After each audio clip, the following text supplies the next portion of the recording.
प्रिय क्रांती मित्र हो, जय भीम, जय अशोक, जय संविधान, जय भारत। ह्या देशातला तरुण हाताला काम मागतोय। हा शिकलेला तरुण आहे। याने पदव्या घेतल्यात, डिग्र्या घेतल्यात, तरी त्याला काम नाहीये।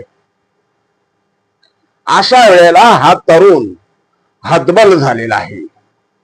हा तरुण मोठ्या आशेनं सरकारकडे पाहतोय, राज्यातल्या सरकारकडे पाहतो, केंद्रातल्या सरकारकडे पाहतो, परंतु या देशातलं सरकार, स्वतः देशाचे प्रधानमंत्री या हतबल झालेल्या तरुणाला, या शिकल्या सवरलेल्या तरुणाला भजे तळण्याचे, पकोडे तळण्याचे सल्ले देतो। या देशाचा गृहमंत्री या तरुणाला, बेरोजगार तरुणाला, त्याच्या जखमेवर मलमपट्टी करण्याऐवजी उलट मीठ सोडतो आणि त्याला भजे तळण्याचे, पकोडे तळण्याचे सल्ले देतो।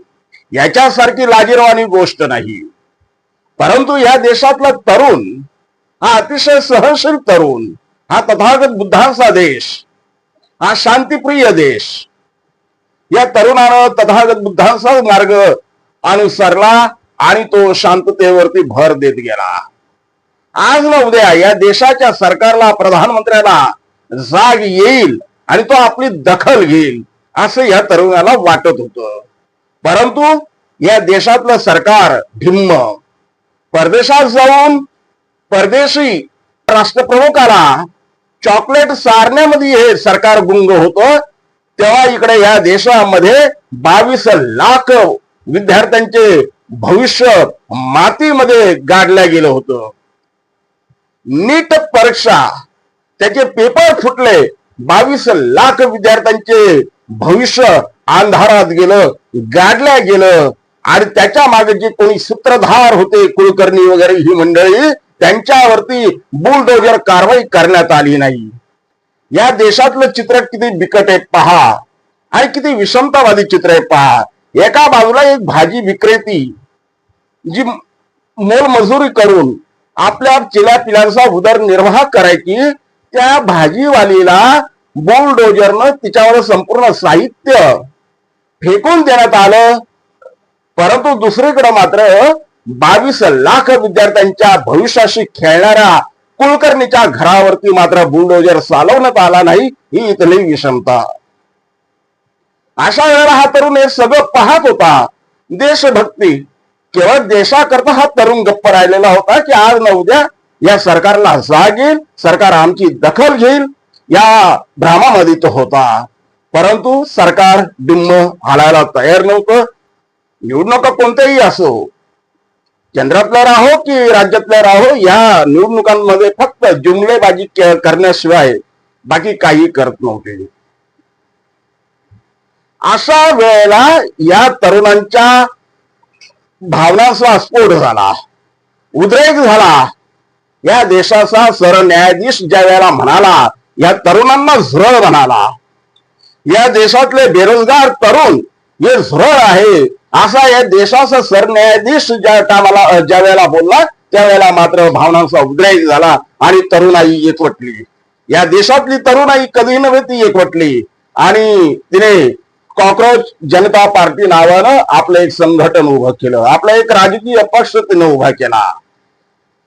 अवघ्या 4 दिवसामध्ये या कॉक्रोच जनता पक्षानं 1.5 कोटीपेक्षा जास्त फॉलोअर्स मिळवले। 2014 पासून भारतीय जनता पक्षाचं इन्स्टावरती अकाउंट आहे। त्या भारतीय जनता पक्षाला 90 लाखाच्या पुढेही अजून आपली मजल मारता आली नाही। ह्या नवख्या पक्षानं अवघ्या 4 दिवसामध्ये 1.5 कोटीचा पल्ला गाठला। याचा अर्थ भारतातल्या तरुणांमध्ये प्रचंड असंतोष आहे, प्रचंड राग धुमसतोय आणि त्यानं त्या कॉक्रोच जनता पार्टीच्या माध्यमातून आपल्या रागाला एक वेगळी वाट करून दिली। या पक्षाचा सर्वेसर्वा कोण आहे? अभिजित दिपके।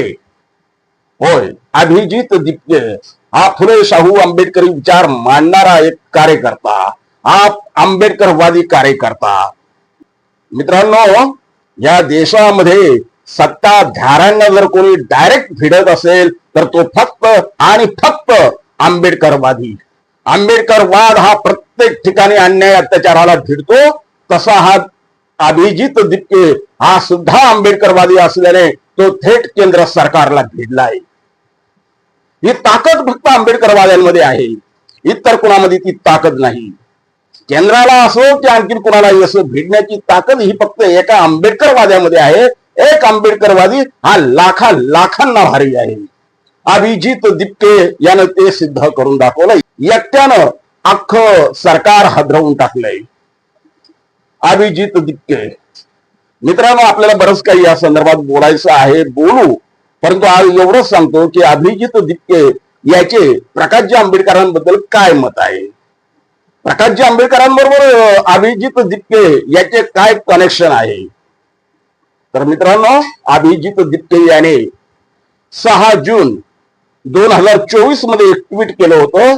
त्या ट्विट मध्ये त्याने प्रकाशजी आंबेडकरांबद्दलच्या ज्या भावना बोलून दाखवल्या त्या खरं म्हणजे तुम्हाला आम्हाला पटणार नाही, परंतु त्यानं त्या वेळेपासून तो त्या संधीच्या शोधामध्ये होता की काय असं वाटू लागतं. अर्थात अभिजित दिपके प्रकाशजी आंबेडकरांबद्दल काय बोलला याबद्दल आपण सविस्तर बोलू पुढच्या व्हिडिओमध्ये. तोपर्यंत जय भीम. क्रांती मित्र हो, भीम पॅंथर या आपल्या हक्काच्या यूट्यूब चॅनलला कृपया सबस्क्राईब करून आम्हाला विषमतावादी शक्तींच्या विरोधात लढण्यासाठी बळ द्या, शक्ती द्या, ऊर्जा द्या. कमेंट करा, लाईक करा, शेअर करा.